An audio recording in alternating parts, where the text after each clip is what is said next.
Od početka rata u Bosni i Hercegovini više od 2 miliona ljudi je proterano iz svojih domova, a preko 200.000 je ubijeno. Ovo je priča o samo jednom slučaju. Nju je snimila prošlog proleća britanska ekipa Kanala 4. Na čitavu situaciju naišli su sasvim slučajno. Sve počinje sa ženom, pored puta, koja je gotovo poludela zbog onoga što se desilo njenom sinu, koga će posle nekoliko dana potražiti na obroncima jednog brda u neobeleženom grobu. Između ta dva događaja vidjet ćete bol, bes i mržnju čitavog rata.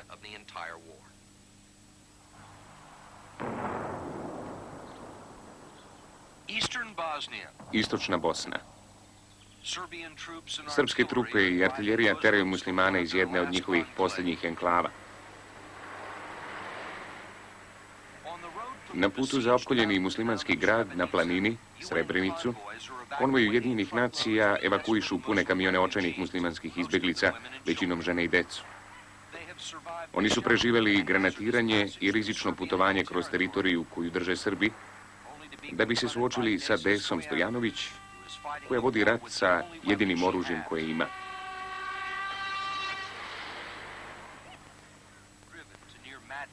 Gotovo da je poludela od bola zbog gubitka 11-godišnjeg sina jedinca.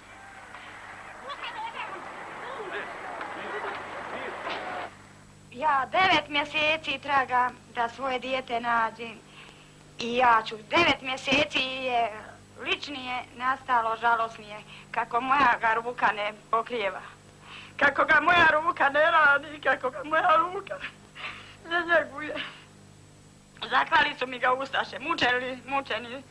9 mjeseci pre toga dečak je odlutao da pronađe svoje izgubljeno kućence. Izgleda da je zašao na muslimansku teritoriju i potom nestao. To je džemper samo, ništa više. I ova njegova uspomena slatka. Ovo ću dvoje i u grob ponijeti sa sobom. Mjesto njega, ali moram s njime uskoro da ide.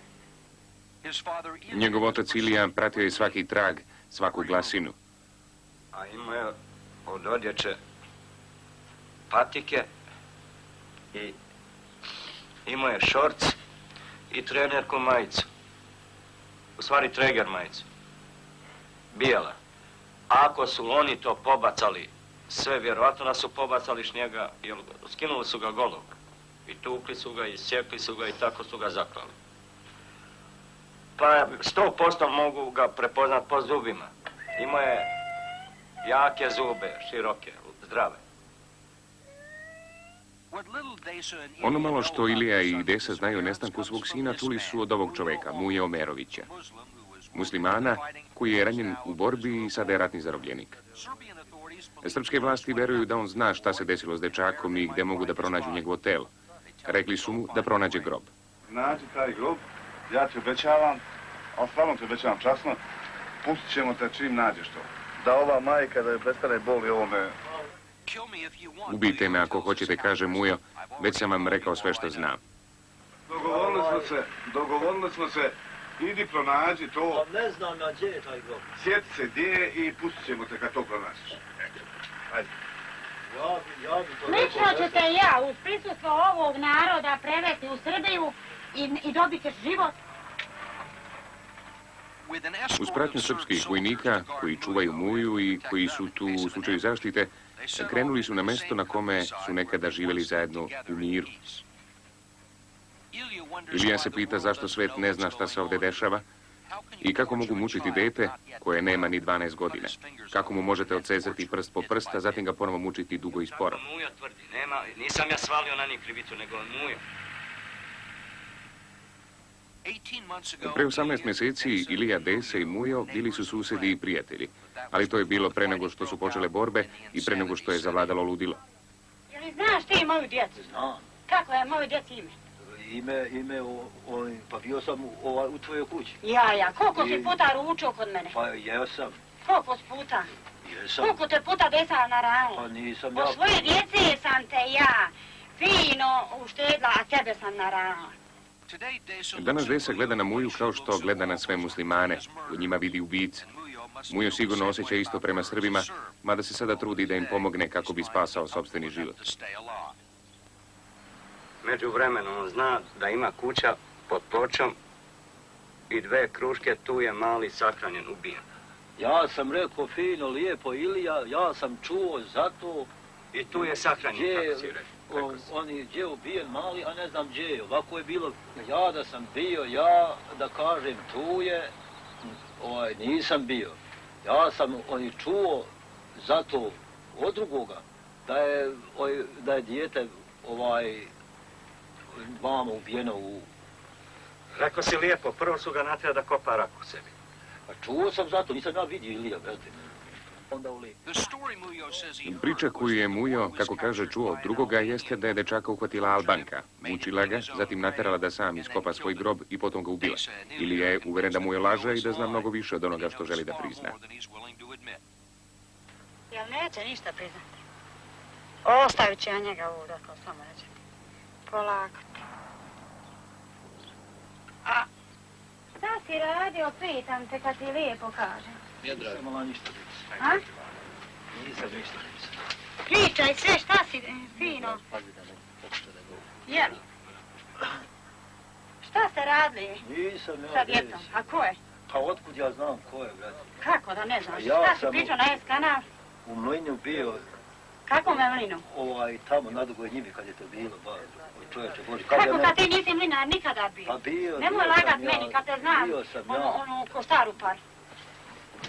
Nemoj lagat, gledaj vamo meni u oči, ako nisi krivac. Pa nisam A? krivac.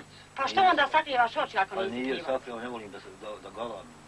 A, ne voliš? Pa nisam A taj. voliš i da koljiš djecu? Ja kolim. Aj priznani lijepo, niko ti ništa neće zlakati, neće faliti sa glavi. Priznani ko je malog ubio i kad je ubio. Pa ona je... Jel znaš ti moju djecu? Šiptarka ona, brate, odvela i gumeni, nisam ja. Pa nisam ja Nekada. kriv. to- Priznani. A ko je malog ubio? Pa šiptarka ona, brate. A, nemoj lagati, Jeste. nemoj lagati.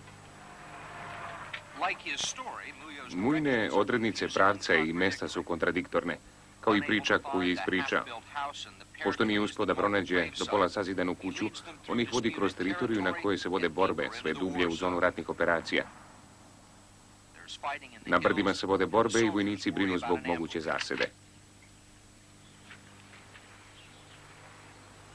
Kud ćemo sada, kojim putom? Ne znam gdje sam.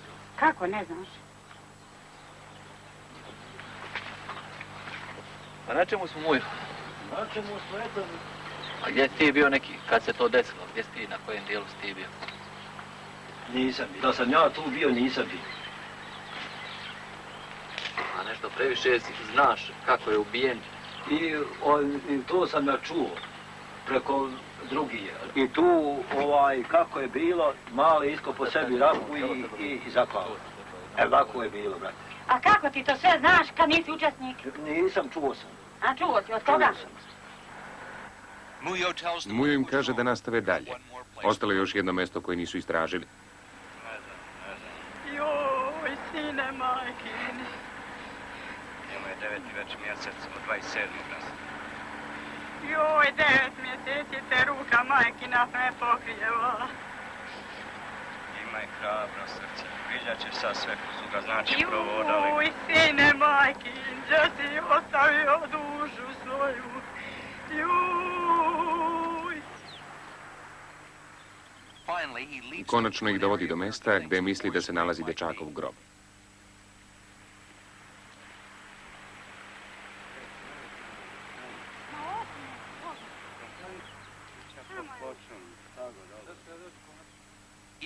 Ilija osjeća da je njihova potraga možda završena.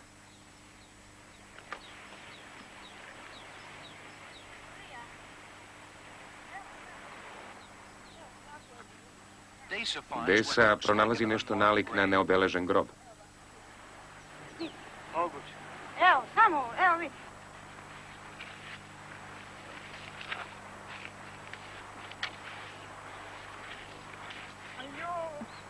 Joj, sine moj, mili, nikad više usta tvoja majčina govore. Joj. Ja tamo jebe sad još ništa. Joj, sine majka, jesi samo mora.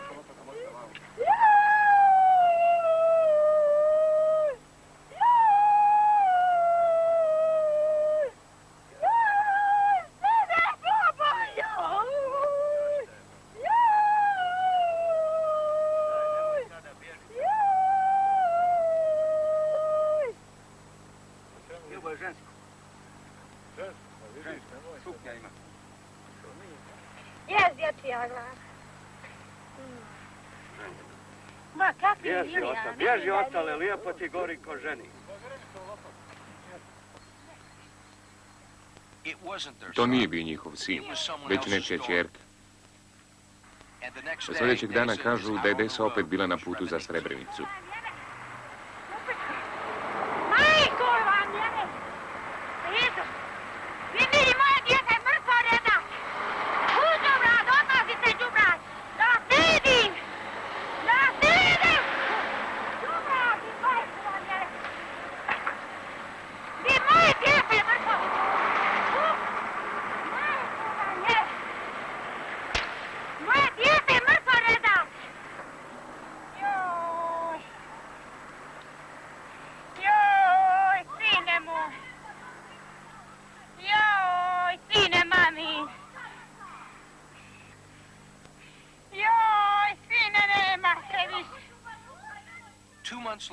Kako kažu, 2 mjeseca posle toga, Ilija je pronašao svog sina u drugom neobeleženom grobu, a mu je prilikom razmene zarobljenika pušten.